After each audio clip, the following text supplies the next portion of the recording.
विद्यार्थी मित्रांनो नमस्कार. आपल्या जेएस फिजिक्स या यूट्यूब चॅनलवरती आपलं सर्वांचं स्वागत.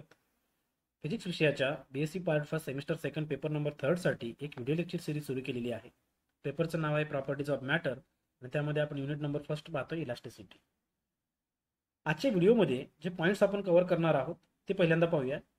व्हॉट इज कॅन्टिलिव्हर, म्हणजे आपण कॅन्टिलिव्हर म्हणजे काय ते पाहणार आहोत. त्याचबरोबर आपण या ठिकाणी केस नंबर 1 कन्सिडर करतोय, weight of the beam is इनइफेक्टिव्ह.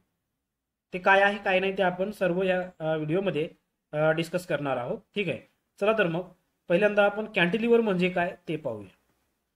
Cantilever is a thin rod of uniform cross section clamped और fixed at one end and loaded at other end.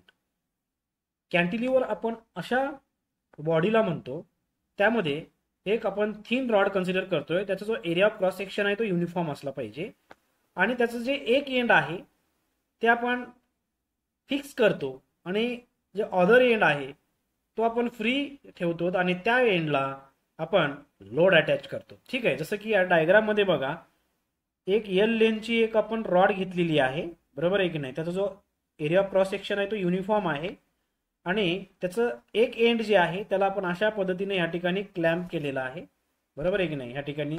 आणि दुसरा जो त्याचा एंड आहे त्या ठिकाणी तो फ्री आहे आणि त्या फ्री एंडला आपण या ठिकाणी वेट अटॅच केलेला आहे. ठीक आहे, तर अशा पद्धतीच्या अरेंजमेंटला आपण कॅन्टिलिव्हर असं म्हणतो.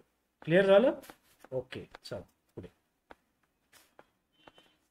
त्यामध्ये आपण केस नंबर फर्स्ट कन्सिडर करतोय. जो आपण या ठिकाणी बीम कन्सिडर करणार आहोत मुलांनो, जो आपण बीम कन्सिडर करणार आहोत तो बीम या ठिकाणी वेटलेस आहे असं कन्सिडर करतोय, म्हणजे त्या बीमचं जे वेट आहे ते आपण या ठिकाणी नेग्लेक्ट करतोय किंवा नेग्लिजिबल कन्सिडर करत आहोत. ठीक आहे, तर एक्झाम मध्ये जर तुम्हाला क्वेश्चन विचारलं मुलांना तर ते कशा पद्धतीने विचारतील बघा. व्हॉट इज कॅन्टिलिव्हर, पहिल्यांदा तुम्हाला कॅन्टिलिव्हर म्हणजे काय ते विचारतील आणि derive an expression for the depression at the loaded end of a cantilever of negligible weight. अशा पद्धतीनं तुम्हाला एक्झाम मध्ये क्वेश्चन विचारतील.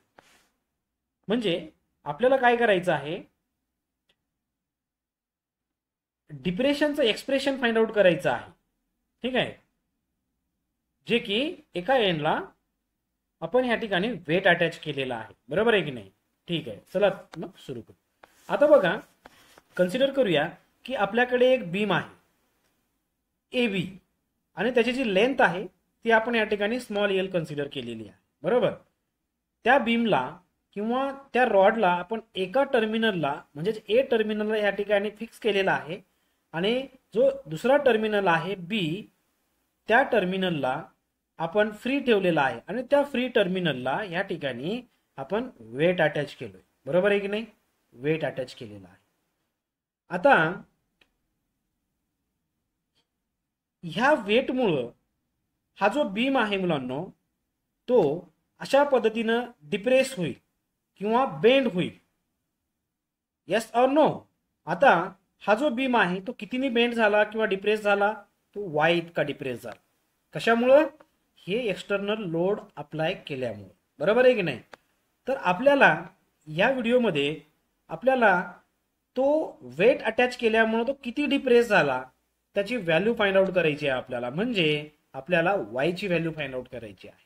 ठीक आहे, तर कशा पद्धतीनं आपल्याला ते डेरिव्हेशन प्रोसीड करायचं आहे आणि वायची व्हॅल्यू फाइंड आउट करायची आहे, त्या सर्व गोष्टी आपण या ठिकाणी पाहणार आहोत.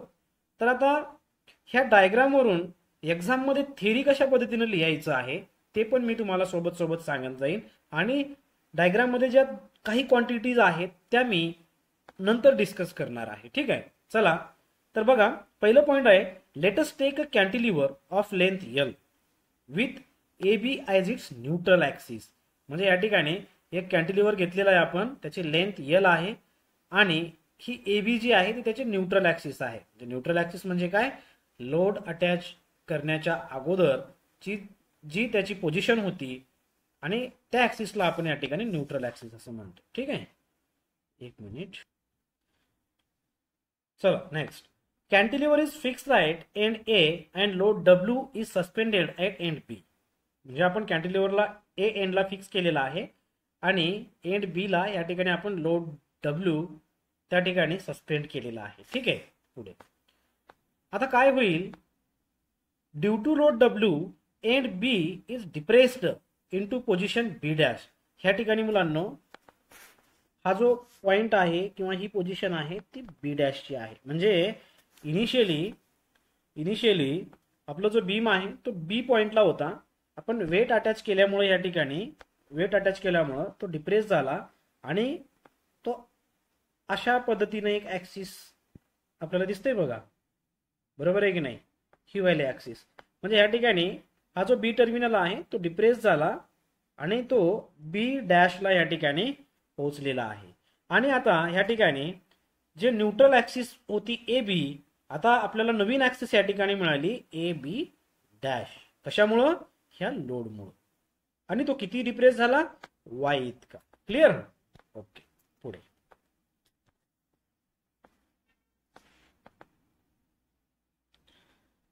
आता ह्या ठिकाणी आपण काय करणार आहोत मुलांनो, आपण एक कन्सिडरेशन करणार आहोत. ह्या बीम वरती आपण एक पी पॉइंट कन्सिडर करतोय जे की ह्या फिक्स पॉइंट पासून एक्स इतक्या डिस्टन्स वरती प्रेझेंट आहे. आपण हे कन्सिडर करून चालतोय की ह्या फिक्स पॉइंट ए पासून पॉइंट पी पर्यंत हा जो बीम आहे तो बेंडिंग मध्ये कॉन्ट्रीब्यूट करत नाही. म्हणजे एक्स इतक्या डिस्टन्स पर्यंत हा बीम बेंड होत नाही. आता ह्या वेटमुळं, डब्ल्यू वेटमुळं जो बीम बेंड होतोय तो पी पॉइंट पासून जो पुढचा आहे तो बीम ह्या ठिकाणी बेंड होत आहे. ठीक आहे. तर आपण ए पासूनचा पी पर्यंतचा जो डिस्टन्स आहे ते आपण या ठिकाणी एक्स कन्सिडर केलेला आहे. आणि जी रिमेनिंग लेंथ आहे मुलांनो पी पासून बी पर्यंतची ती ऑब्विसली एल मायनस एक्स होईल, कारण का टोटल लेंथ ऑफ बीम किती आहे? एल आहे. तर आपल्याला पी पासून बी पर्यंत डिस्टन्स जर काढायचा असेल तर टोटल डिस्टन्स मधून जो आपण या ठिकाणी डिस्टन्स घेतलेला आहे एक्स त्याला सबट्रॅक्ट करून टाकूया, आपल्याला पी पासून बी पर्यंत डिस्टन्स मिळून. क्लिअर झालं? ओके, चला. तर आता पुढे काय होईल ते आपण पाहू. Let us consider a point P of the beam at a distance X from the fixed end A. Then आता ह्या ठिकाणी ज्यावेळेस आपण वेट अटॅच केला त्यावेळेस तो डिप्रेस झाला, बरोबर आहे की नाही, किंवा बेंड झाला. तर त्याचं बेंडिंग मोमेंट कसं काढायचं आता? कशामुळं? एक्सटर्नल वेट डब्ल्यू मुळं. ते आपण या ठिकाणी पाहूया. आता आपल्याला माहिती आहे बेंडिंग मोमेंटचा फॉर्म्युला असतो मुलांनो फोर्स इंटू परपेंडिक्युलर डिस्टन्स. तर external bending moment due to weight W जो आपण एक्सटर्नल अटॅच केलेला आहे त्या वेटमुळं, बेसिक फॉर्म्युला असतो force into displacement perpendicular distance. आता ह्या ठिकाणी फोर्स जे आहे, फोर्सचं काम मुलांनो ह्या ठिकाणी जो आपण एक्सटर्नल वेट अटॅच केलेला आहे डब्ल्यू तो करत आहे. म्हणजे या ठिकाणी फोर्स म्हणजेच काय? W into perpendicular distance. आता मी तुम्हाला मगाशी सांगितलो हा जो पी पॉइंट आहे, पी पॉइंट पासूनचा जो मागचा भाग आहे हा ए पर्यंत, हा भाग ह्या ठिकाणी बेंडिंग मध्ये कॉन्ट्रीब्यूट करत नाही. तर ह्या ठिकाणी आपण आता बेंडिंग मध्ये कुठला पार्ट पार्टिसिपेट करतोय किंवा कॉन्ट्रीब्यूट करतोय? पी पासून बी पर्यंतचा. ठीक आहे. तर आपला फोर्स डब्ल्यू झाला. आता परपेंडिक्युलर डिस्टन्स कोणता आपण ह्या ठिकाणी कन्सिडर करणार? हा वाला पी पासून बी पर्यंतचा. तो किती आहे? L minus x. ठीक आहे. तर बघा फोर्स इंटू परपेंडिक्युलर डिस्टन्स म्हणजेच काय? W into L minus x. Clear झालं? ह्याला इक्वेशन नंबर 1 म्हणूया. आता आपण मागच्या व्हिडिओजमध्ये पाहिलेलं आहे मुलांनो, ज्यावेळेस आपण एखाद्या बीमला बेंड करतो तर त्याचं इंटरनल बेंडिंग मोमेंट किती असतं? ठीक आहे. तर त्याचा आपण ह्या ठिकाणी डेरिव्हेशन ऑलरेडी आपण त्या ठिकाणी डिराईव्ह केलेला आहे. तर त्याचा फॉर्म्युला असा आहे मुलांनो, internal bending moment is equal to Y I G upon R. तर हा फॉर्म्युला कशामुळे येतो? ज्यावेळेस आपण एखाद्या बीमला बेंड करतो तर तो डिप्रेस होतो किंवा त्या ठिकाणी बेंड होतो. आता ह्या बीम मध्ये इलास्टिसिटी प्रॉपर्टी असल्यामुळं तो जो बीम आहे तो त्याच्या ओरिजिनल कॉन्फिगरेशन मध्ये जाण्याचा प्रयत्न करेल. ठीक आहे. त्यामुळं त्याचं जे इंटरनल बेंडिंग मोमेंट आहे तो इतका येईल, Y into I G upon R. तर याला इक्वेशन नंबर 2 म्हणू. ठीक आहे. पुढे आता जर इक्विलिब्रियम पोझिशन मध्ये असतील तर external bending moment is equal to internal bending moment. हे इक्वल होतं. ठीक आहे. तर आता बघा एक्सटर्नल बेंडिंग मोमेंट किती आहे W into L minus X is equal to internal bending moment Y I G upon R. ठीक आहे. पुढे मला आता आर ची व्हॅल्यू फाइंड आउट करायची आहे. तर मी आर ला इकडे घेऊन जातो. हे W into L minus x काय येणार ह्याच्या डिवायडेशन मध्ये येईल. तर आर ची व्हॅल्यू मिळाली मुलांनो Y I G upon W into L minus X. ह्याचं रेसिप्रोकल घेऊन टाकू आपण आरचं. तर 1 upon R is equal to काय मिळेल हे उलट होईल ना. तर W into L minus X divide by Y into I G. ह्याला इक्वेशन नंबर 3 म्हणूया. क्लिअर. ओके. आता आपण ह्या ठिकाणी 1 अपॉन आर ची व्हॅल्यू डायरेक्ट यूज करणार आहोत. त्याचं एक डेरिव्हेशन आहे मुलांना. ते डेरिव्हेशन आपल्याला या ठिकाणी करायचं नाहीये. ही एवढी व्हॅल्यू तुम्ही या ठिकाणी लक्षात ठेवायचं आहे. From the knowledge of differential calculus the reciprocal of radius of curvature is given by. तर 1 upon R is equal to value काय मिळणार d2y upon dx square. Clear. Okay. तर याला इक्वेशन नंबर 4 म्हणू. आता इक्वेशन नंबर 3 आणि 4 वरून 1 upon R ची व्हॅल्यू काय पुट करणार आपण d2y अपॉन dx स्क्वेअर. तर काय येतं बघूया. d2y upon dx square is equal to w into L minus X upon y into I G. Okay.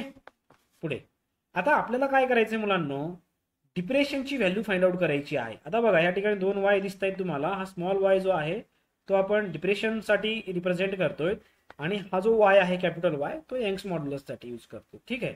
आता आपल्याला y ची व्हॅल्यू काढायची आहे म्हणजे आपल्याला ह्या गिव्हन इक्वेशनला इंटिग्रेट करावं लागेल. बरोबर. तर आपण काय करूया ह्या इक्वेशनला या ठिकाणी इंटिग्रेट करू. आता बघा आपल्याला माहिती आहे ह्या डबल डेरिव्हेटिव्ह जर आपण इंटिग्रेशन केलं तर एक डेरिव्हेटिव्ह या ठिकाणी व्हॅनिश होते. तर d2y अपॉन dx स्क्वेअरचं इंटिग्रेशन येईल dy upon dx is equal to हे W कॉन्स्टंट आहे y कॉन्स्टंट आहे आय जी कॉन्स्टंट आहे. तर त्याला इंटिग्रेशनच्या बाहेर घेऊन टाकू. W upon Y into I G integration of L minus X dx plus constant of integration c1. ठीक आहे. पुढे is equal to W upon Y into I G in bracket. आता ह्याला सेपरेट इंटिग्रेट करूया आपण. Integration of L dx minus integration of X dx plus constant of integration c1. चला dy by dx is equal to काय मिळेल W upon Y into I G in bracket. हे L constant आहे. dx integration काय येतं x येतं minus X integration काय x square upon 2 plus constant of integration c1. ठीक आहे. ह्याला इक्वेशन नंबर 5 मिळते. आता आपल्याला कॉन्स्टंट ऑफ इंटिग्रेशनची व्हॅल्यू फाइंड आउट करायची आहे. तर ती कशी फाइंड आउट करणार आपण या ठिकाणी एक बाउंड्री कंडिशन यूज करणार आहोत. When x is equal to 0 then y is equal to 0. म्हणजे ह्या ठिकाणी मुलांनो हे बघा ही जी x ची व्हॅल्यू आहे ना ही x ची व्हॅल्यू 0 आहे असं कन्सिडर केले. म्हणजे ह्या ठिकाणी x कुठे आहे तो ह्या फिक्स पॉइंट वरती आला. आता ज्या ठिकाणी आपण बीमला क्लॅम्प केलेला आहे. तर x इज इक्वल टू जर 0 झालं तर हा बीम बेंड होणारच नाही. म्हणजे y ची व्हॅल्यू सुद्धा या ठिकाणी काय होईल 0च होईल. म्हणजे हा जो y डिप्रेस झालेला आहे आता x ची व्हॅल्यूच आपण या ठिकाणी 0 घेतली तर y डिप्रेस होणारच नाही. म्हणजे त्याची जी डेरिव्हेटिव्ह आहे dy अपॉन dx ते सुद्धा काय येईल 0 येईल. तर बघा आता then c1 is equal to 0. कसं आता x जिथे जिथे दिसतंय त्या ठिकाणी 0 पुट करा. dy अपॉन dx च्या ठिकाणी 0 पुट करा तर हे 0 आणि या ठिकाणी पण x आहे इथं पण x आहे. 0 मायनस 0 0 0 इंटू दिस 0. तर c1 ची व्हॅल्यू काय मिळाली 0. आता ही जी व्हॅल्यू आहे ती इक्वेशन नंबर 5 मध्ये आपण पुट करूया. तर काय मिळते बघा dy by dx is equal to W upon y into I G in bracket lx minus X square by 2. त्याला इक्वेशन नंबर 7. तर आपल्याला काढायचं आहे y. आता परत याला इंटिग्रेट करावं लागेल मुलांना. तर करूया आपण again integrating equation number 7 with respect to x. तर काय येईल आता सिंपल आपल्याला y मिळेल is equal to dy by dx integration काय येतं y येतं. तर y is equal to W upon y into I G integration of lx minus X square by 2 into dx plus परत या ठिकाणी कॉन्स्टंट ऑफ इंटिग्रेशन c2. कारण का आपण परत इंटिग्रेट करतो या ठिकाणी. ठीक आहे.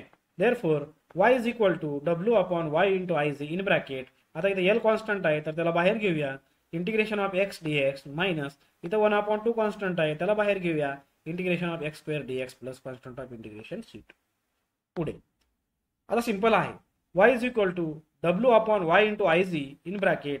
हे एल ला एल एक्सचं इंटिग्रेशन असते मुलांनो एक्स स्क्वेअर बाय 2 मायनस हे 1/2 ला 1/2 एक्स स्क्वेअरचं इंटिग्रेशन असते एक्स क्यूब अपॉन 3 आणि हे 3 इंटू 2 या ठिकाणी 6 येतं. म्हणून आपण या ठिकाणी डायरेक्ट लिहिलेलं आहे x cube upon 6 plus constant of integration c2. परत आपण या ठिकाणी c2 ची व्हॅल्यू फाइंड आउट करायचं आहे. परत आपण या ठिकाणी एक बाउंड्री कंडिशन यूज करणार आहोत. If when X is equal to 0 then Y is equal to 0. बरोबर आहे की नाही? म्हणजे त्या ठिकाणी डिप्रेशन होणारच नाही मुलांना. तर ह्या ठिकाणी C2 ची व्हॅल्यू सुद्धा आपल्याला या ठिकाणी 0 मिळेल. कसं? तर y ची व्हॅल्यू इथं 0 पुट करा इज इक्वल टू जिथं जिथं x दिसतंय त्या ठिकाणी 0 पुट करा. म्हणजे हे 0 is equal to 0 plus C2 म्हणजे C2 ची व्हॅल्यू काय? 0. याला इक्वेशन नंबर 9. आता C2 ची व्हॅल्यू परत इक्वेशन नंबर 8 मध्ये पुट करा तर आपल्याला मिळेल y is equal to W upon y into IC in bracket Lx²/2 minus x³ upon 6. याला इक्वेशन नंबर 10 म्हणूया. आता मुलांनो आपल्याला मॅक्झिमम डिप्रेशन कुठे मिळेल? हे बघा, बीम मध्ये मॅक्झिमम डिप्रेशन आपल्याला कुठे मिळणार? हे बघा, ह्या ठिकाणी मॅक्झिमम डिप्रेशन दिसतोय. हे बघा, जसं जसं आपण पुढे पुढे जाऊ तसं तसं डिप्रेशन होत होत होत होत या पॉइंटला आपल्याला मॅक्झिमम डिप्रेशन मिळतोय. बरोबर आहे की नाही? म्हणजे एक्स ची जी व्हॅल्यू आहे ती एल आपण घेऊ शकतो. म्हणजे X is equal to L ला मॅक्झिमम डिप्रेशन आपल्याला या ठिकाणी बघायला मिळतोय. बरोबर आहे की नाही? बघा ना, समजा आपण एक्स हे पॉईंट आपण पुढे पुढे पुढे पुढे ढकलत गेलो, समजा आपण ह्या पॉईंटला आणलं तर या ठिकाणी आपल्याला मॅक्झिमम डिप्रेशन मिळतोय. म्हणजे X is equal to L ला मॅक्झिमम डिप्रेशन मिळत आहे. तर या ठिकाणी आपण ती कंडिशन या ठिकाणी पुट करूया. पुढे काय होतं बघूया. हे बघा, at loaded end the depression is maximum. म्हणजे लोडेड एंडला आपल्याला डिप्रेशन मॅक्झिमम मिळालेलं आहे. म्हणजे that is at X is equal to L Y is equal to delta. म्हणजे आपण वायला डेल्टा रिप्रेझेंट करणार आहोत का? तर त्या ठिकाणी मॅक्झिमम डिप्रेशन या ठिकाणी झालेलं आहे. काही काही बुकमध्ये वाय नॉट कन्सिडर करतात, काही काही बुकमध्ये डेल्टा आहे. तर आपण या ठिकाणी डेल्टा आपण या ठिकाणी कन्सिडर करणार आहोत. ठीक आहे. तर वायच्या ठिकाणी डेल्टा पुट करा. तर delta is equal to W upon Y into IZ in bracket L upon 2 आणि एक्स बरोबर काय आहे या ठिकाणी? L आहे ना, तर L² मायनस L³ अपॉन 6. पुढे काय येणार हो? Delta is equal to W upon Y into IZ in bracket L³/2 minus L³/6. आता याचं LCM घेऊन टाकूया. तर डेल्टा इज इक्वल टू काय मिळेल? W upon Y into IZ in bracket. आता इथं बघा, इथं मला 6 करायचं तर इथं 3 ने मल्टिप्लाय करावं लागेल. तर 3L³ minus L³ upon 6. Simplify करा. तर डेल्टाची व्हॅल्यू मिळाली मुलांनो W upon Y into IZ in bracket 2L³ upon 6. तर हे 2 3 जा 6 येईल. तर आपल्याला मॅक्झिमम डिप्रेशनची व्हॅल्यू मिळाली WL³ divided by 3y into IZ. This is the expression for depression of cantilever when weight of the beam is negligible. बरोबर आहे की नाही? म्हणजे आपण ज्यावेळेस बीमचं वेट निग्लिजिबल कन्सिडर केलोय त्यावेळेस आपल्याला मॅक्झिमम डिप्रेशनची व्हॅल्यू मिळाली मुलांनो WL³ upon 3y into IZ. W काय आहे? Loaded weight. बरोबर आहे की नाही? L काय आहे? Length of the beam. Y काय आहे? Young's modulus. आणि या ठिकाणी IZ जे दिसते ह्या IZ ला आपण जॉमेट्रिकल मोमेंट ऑफ इनर्शिया असं म्हणतो. ठीक आहे, जॉमेट्रिकल मोमेंट ऑफ इनर्शिया. तर आता या ठिकाणी आपण केस नंबर फर्स्ट पाहूया. याच्यामध्ये जर आपला कॅन्टिलिव्हर रेक्टँग्युलर असेल, आता मी तुम्हाला मग अशी सांगितलोय कॅन्टिलिव्हर रेक्टँग्युलर पण असू शकतो आणि सर्क्युलर पण असू शकतो. ठीक आहे.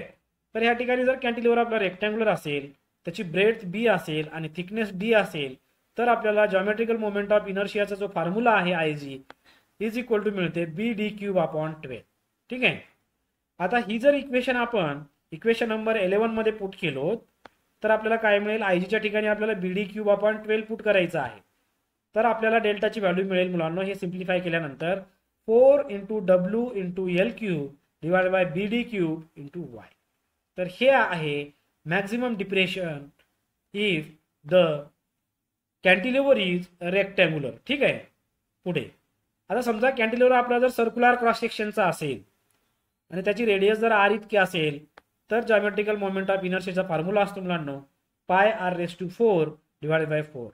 ह्या इक्वेशनला जर आपण इक्वेशन नंबर 11 मध्ये पुट केलो तर आपल्याला मॅक्झिमम डिप्रेशनची व्हॅल्यू मिळते delta is equal to 4WL³ upon 3πy into r⁴. हे कधी मिळालं आपल्याला? Maximum depression of the beam when cantilever is circular. ठीक आहे. तर अशा पद्धतीनं वेट जर निग्लिजिबल असेल बीमचं तर मॅक्झिमम डिप्रेशनची आपल्याला व्हॅल्यू किती मिळते आणि कशा पद्धतीनं आपण त्याला डिराईव्ह करतो त्या सर्व गोष्टी आपण या व्हिडिओ लेक्चरमध्ये पाहिलेल्या आहेत. व्हिडिओ जर आवडला असेल तर व्हिडिओला लाईक करा, चॅनलला सबस्क्राईब करा, बेल आयकन प्रेस करायचं विसरू नका, जेणेकरून तुम्हाला वेळोवेळी त्याची नोटिफिकेशन मिळत राहील. आणि तुमच्या मित्रांपर्यंत शेअर करायचं विसरू नका, त्यांचं पण बेनिफिट होईल त्यामध्ये. ठीक आहे. तर आजच्या व्हिडिओमध्ये बस एवढंच. भेटूया एका नवीन इंटरेस्टिंग व्हिडिओमध्ये. तोपर्यंत धन्यवाद.